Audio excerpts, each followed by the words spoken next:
Joshua and Caleb, the 12 spies, and 40 years in the wilderness. As the children of Israel continued their journey through the wilderness, they faced many challenges. First, how to feed so many people. The miracle of the manna is recorded for the first time in Exodus chapter 16. A miracle that continued day by day, week by week, for 40 years.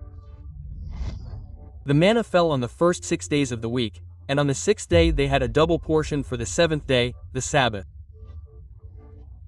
No manna fell on that day, but the portion they had gathered the day before did not rot.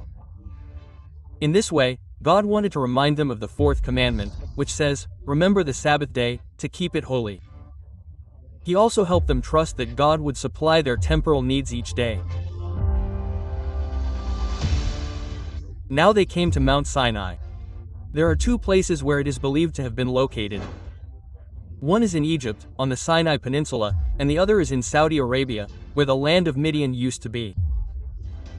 On Mount Sinai, the terrible episode occurred in which the Israelites built a golden calf.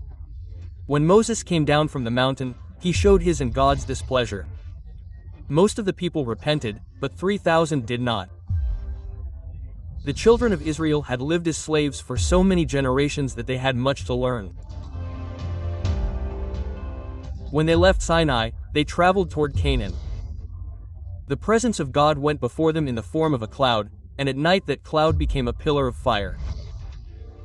They were led to Kadesh Barnea, which today is located on Israel's southern border with Egypt. Moses sent 12 spies to explore the promised land.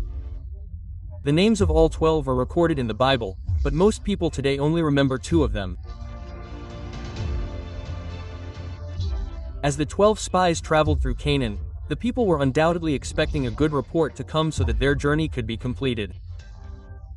However, when the spies returned, 10 of them gave a negative report. They said the land was good and fruitful, a land flowing with milk and honey, but they said, "The people live in fortified cities and we cannot take the land."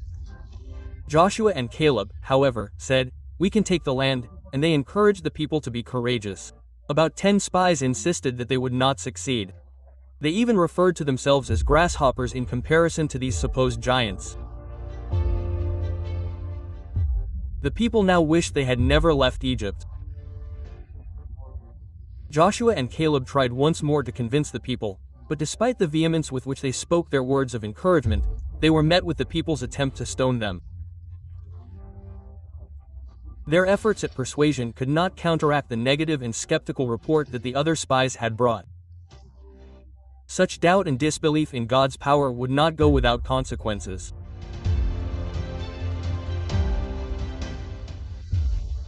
God decreed that those over 20 years of age would die in the wilderness.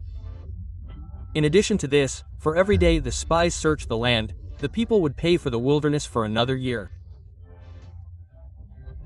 The only adults over the age of 20 who would not suffer these consequences were Joshua and Caleb, who displayed tremendous faith and courage and whose names have been remembered throughout history.